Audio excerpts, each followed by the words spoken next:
Na dopravnom ihrisku v Spišskej Novej Vsi sa stretlo 52 žiakov z celého okresu. Rozdelení boli podľa veku do 13 družstiev. Svoje schopnosti v jazde na bicykli si overili súťažne. Podujatie bolo organizované Centrom voľného času, ktoré dopravnú výchovu žiakov učí od prvého ročníka základných škôl. Dnes sa na dopravnom ihrisku koná 44.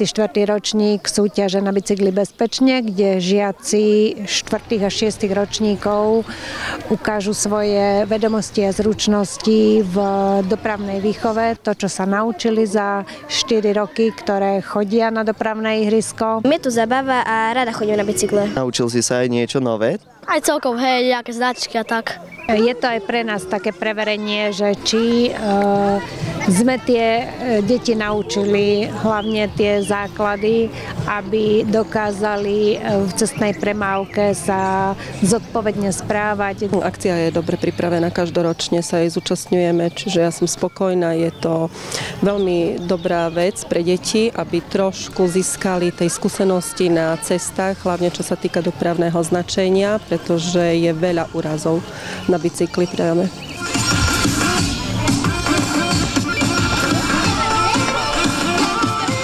Deti ukázali znalosti dopravných značiek a rôznych dopravných situácií. Predviedli jazdnú schopnosť na bicykli a technické vedomosti si overili formou testu. Jazde zručnosti sa prihliada na dodržiavanie zvislého aj vodorovného dopravného značenia. Potom sa hodnotia vedomosti z technickej zručnosti, či si vie opraviť niektoré časti bicykla, či si vie nastaviť zvonček, či si vie iné veci, ktoré potrebuje ten cyklista mať, vie urobiť. Dôležitá je tá teoretická časť, kde preukážu deti svoje vedomosti. Ide mi to, ale som dosť vystresovaný.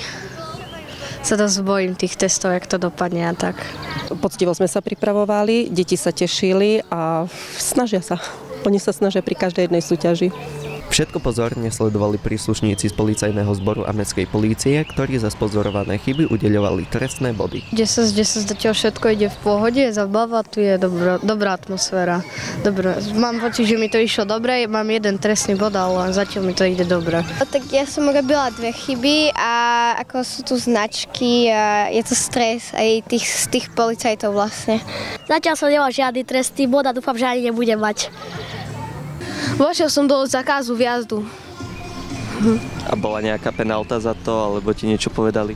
10 bodí som dostal trestné. Na záver si mohli žiaci z úst policajtov vypočuť odborný rozbor a prvé 3 družstva si odniesli vecné ceny. Deti si užili pekný deň a hravou formou sa naučili dôležité informácie o cestnej premávke. Budeme robiť rozbor, kde policajti pomenujú najčastejšie chyby, ktoré deti robia a samozrejme je to súťaž, takže dostanú vecné ceny prvé 3 družstva a s tým, že momentálne ešte nevieme, či bude aj krajské kolo, lebo ministerstvo školstva zatiaľ neposlalo pokyny, ale je to postupová súťaž, takže malo by byť aj krajské kolo.